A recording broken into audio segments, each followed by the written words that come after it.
J'ai discuté avec 3 experts qui travaillent à la fac, qui ont fait des recherches, qui ont interviewé des gens et ils ont vraiment participé au modèle d'apprentissage de IA pour voir quel est l'avantage de améliorer ses compétences en négociation par rapport à utiliser uniquement les réponses d'une machine. Si vous voulez apprendre les 5 avantages de cours de négociation, suivez cette vidéo parce que le ChatGPT ne peut pas remplacer les compétences humaines. Je m'appelle Maria, je facilite cours de négociation. Donc, je vous invite aujourd'hui à entendre ces raisons, justifications qui ont été prouvées par les recherches. Première différence, premier grand avantage d'être conscient. Quels sont les moyens d'être plus efficace, d'être conscient comment on communique, c'est les émotions, simplement. La machine, dans ce cas-là, un ChatGPT, l'intelligence artificielle, ne peut pas surmonter les êtres humains parce que nous avons des émotions. Les machines peuvent apprendre les réactions, peuvent faire les statistiquement les calculs, comment répondre dans la situation donnée. Cependant, dans la vraie vie, l'interaction se passe entre les êtres humains. Si on discute entre les gens, il y a toujours cette, pas uniquement graine, mais il y a toujours cette partie d'imprévu, cette partie qui n'est pas logique, cette partie qui est gérée par les émotions. Dans une de mes anciennes vidéos, je parlais d'un livre Erreur d'Antonio Damasio. Et dans ce livre, il y a bien prouvé que si nos cerveaux a été blessé par un accident, par une maladie, et cette partie qui est responsable pour les émotions, notamment dans la partie limbique, il y a l'amygdala qui sert vraiment de réponse de survie. Si nous avions été blessés, nous ne pouvons plus prendre de décisions. Même si la décision est logique. Est-ce que tu as faim? Est-ce que tu veux manger? Est-ce que tu veux regarder un film? La question bête. Si nous n'avons pas des émotions, on ne peut pas prendre des décisions. Donc, dans la négociation, les émotions ne peuvent pas être oubliées. Simplement comme ça. Chat est bien, mais la machine ne résonne pas. La raison numéro 2. La création de solutions. Ce qui différencie les négociations humaines de la négociation avec une machine, c'est l'élément de la co-création, de création des solutions innovantes. Et pourquoi j'utilise le terme co-création? Pour négocier, on doit être minimum à 2. On doit avoir 2 parties, au minimum, qui ont quelque chose à se dire. Dans ce sens-là, il y a co-création du résultat final. Il y a cette notion de l'élan, du brainstorming, vraiment comment dire, de la force qui agit ici et maintenant pendant la discussion et avec les éléments qu'une partie fournit, il y a l'autre partie qui peut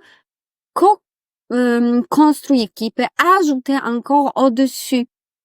Donc, deux parties ensemble, grâce à un dialogue qui est mutuellement bienveillant, avec une ouverture, avec une compétence d'écoute élevée, ça peut être que c'est uniquement eux qui sont capables de voir un scénario qui n'était pas envisageable par une de deux parties seules.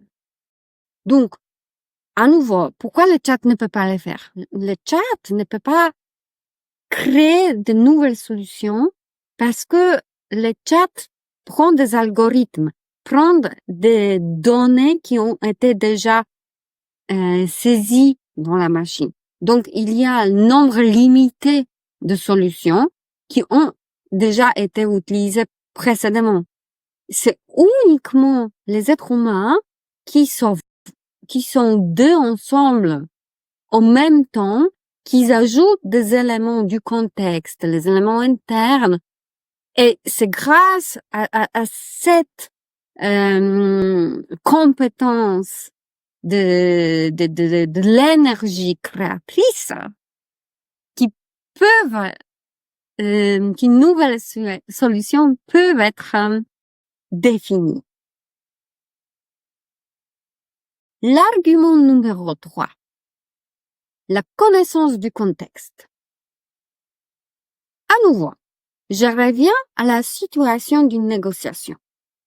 Quand nous avons deux parties face à face, souvent, ça arrive que il n'y a pas uniquement ici et maintenant en jeu.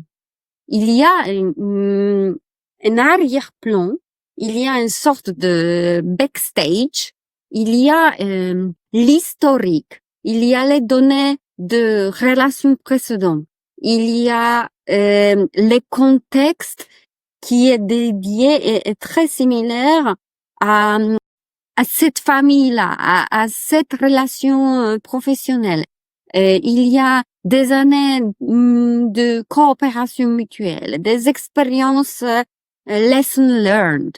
Il y a vraiment tout le contexte qui est dédié à la situation. Donc, si nous sommes en négociation, ChatGPT ne peut pas savoir tout, ne peut pas connaître qu'est-ce qui s'est passé avant, ne peut pas avoir cette vision plus large qui n'est pas évidente, n'est pas décrite, on ne peut pas la donner comme la description du contexte parce que simplement c'est la partie cachée, c'est la partie souvent inconsciente, c'est la partie oubliée, c'est la partie qui on pense on peut négliger parce que ça n'a rien à voir. Mais, comme on a vu dans l'argument numéro 1 des émotions, il y a des choses qui se jouent sans qu'on le sache, sans qu'on prenne conscience délibérément. Ah oui, ça, j'ai pas pensé. Ben, voilà. Le contexte, l'historique, c'est important. Pour vous donner un exemple tangible, très souvent dans les négociations entre les deux entreprises, business to business, B2B, il y a cette notion que une de deux parties a plus de connaissances historiques de la relation avec la partie en face. Donc, c'est toujours grave de manquer des informations. Pour un négociateur, si on n'est pas bien préparé, on n'a pas les connaissances du contexte, on ne sait pas est-ce que avant c'était conflictuel, est-ce que les livraisons n'étaient pas à temps, est-ce que il y avait toujours le problème de paiement. Ce sont des informations aujourd'hui peut-être plus du l'ordre du jour. Cependant, ce sont des éléments qui vont basculer le niveau de confiance entre deux parties qui discutent aujourd'hui. Argument numéro 4. L'empathie et les relations. À nouveau, on touche un petit peu les émotions, mais j'aimerais bien qu'on différencie les émotions qui sont instantanées, c'est pendant l'événement que ça se joue, de les ressentis, des façons comment on s'y prend, quelle attitude nous avons pour la discussion, de notre relation que consciemment on veut ou pas créer avec la partie en face. Donc, si dans notre pyramide de valeurs, nous croyons que l'empathie est importante, que co-construire la relation du long terme avec notre interlocuteur, avoir ce niveau de confiance et pouvoir laisser une partie inconnue parce qu'on peut croire que la partie en face va fournir. Donc, on laisse un sujet pas complètement défini parce qu'on veut croire, on veut avoir de la confiance en matière de ces sujets qu'on négocie en notre partenaire. Donc, tout cela, cette partie de co-construire un lien humain, pas uniquement au niveau de sujet, mais au niveau de quelque chose de plus profond, le chat GPT ne sait pas. Donc, cela il ne peut pas être mesuré, cela ne peut pas être calculé dans les réponses et les solutions. Certains niveaux de probabilité ou pas, les risques à prendre, les mitigations des risques à ajouter au niveau de clauses contractuelles. Donc, le chat peut nous donner des astuces et fournir des solutions, des options, des alternatives, des scénarios.